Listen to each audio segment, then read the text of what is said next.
Hello everyone, welcome to my channel. So today I'll solve the problem 1.15 of Pathria. Let's read the problem first. We have seen that PV relationship during a reversible adiabatic process in an ideal gas is governed by the exponent gamma such that PV to the power gamma is constant. Consider a mixture of two ideal gases with mole fraction F1 and F2 and respective exponents gamma 1 and gamma 2, so that the effective exponent gamma for mixture is given by 1 by gamma minus 1, that is same as F1 by gamma 1 minus 1 plus F2 by gamma 2 minus 1. So this is basically a problem of thermodynamics.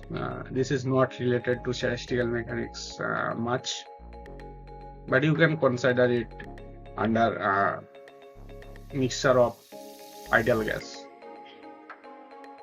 Okay, let's see the solution. So assume a system consists only of free particles having d degrees of freedom.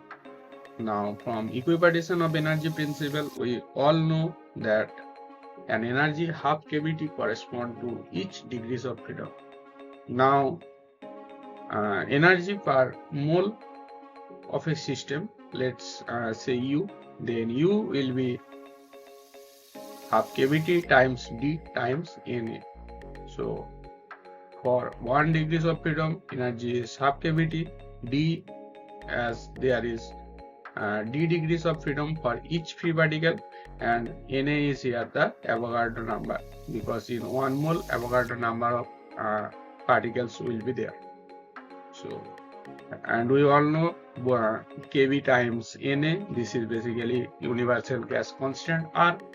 So we have simplified it, and the simplification form is half into D times R times T. Now from that we can calculate the specific heat at constant volume. So this is basically half times D times R, and we all know the relation Cp minus Cv is R. From that we can calculate the Cv value.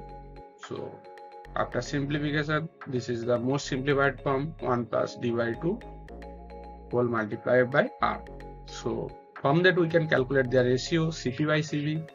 So their ratio Cp by Cv, this is basically 1 plus 2 by d, and this is same as the exponent gamma.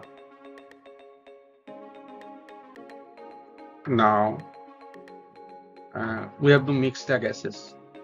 Now let N1 moles of an ideal gas with d1 degrees of freedom per molecule be mixed with N2 moles of an another ideal gas with d2 degrees of freedom per molecule at temperature T. So here total internal energy will be U equal to half kBT times N1 into Na, because here we are considering N1 moles. For 1 moles particle number is Na, and for N1 moles particle number will be Na times N1, and their degrees of freedom of each molecule is d1, so we have multiplied it d1, and also same for the second case. So after simplified we get the result half R times T times N1 d1 plus N2 d2. Now from that, in same process we can calculate Cv and Cp.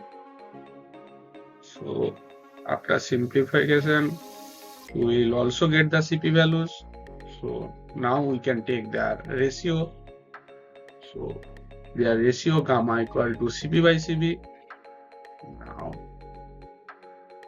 taking the individual case, so for first gas, let gamma 1 is the critical exponent, so gamma 1 equal to 1 plus 2 by d1.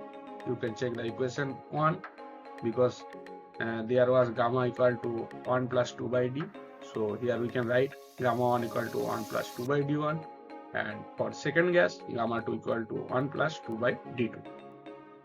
Now from 2 we can subtract by -1 in both sides of equation 2. Then the equation will be like that. Then we have to simplify it little bit. Then you will obtain this type of equation. So here you can see the term n1 by n1 plus n2 and n2 by n1 plus n2. So this is basically the mole fraction number. You can replace it by f1 and f2 as given in the question. So f1 is basically n1 by n1 plus n2 and f2 is n2 by n1 plus n2. So put the values there, and we also have this relation gamma equal to 1 plus 2 by d. From that we can calculate the value d by 2. So this is basically 1 by gamma minus 1.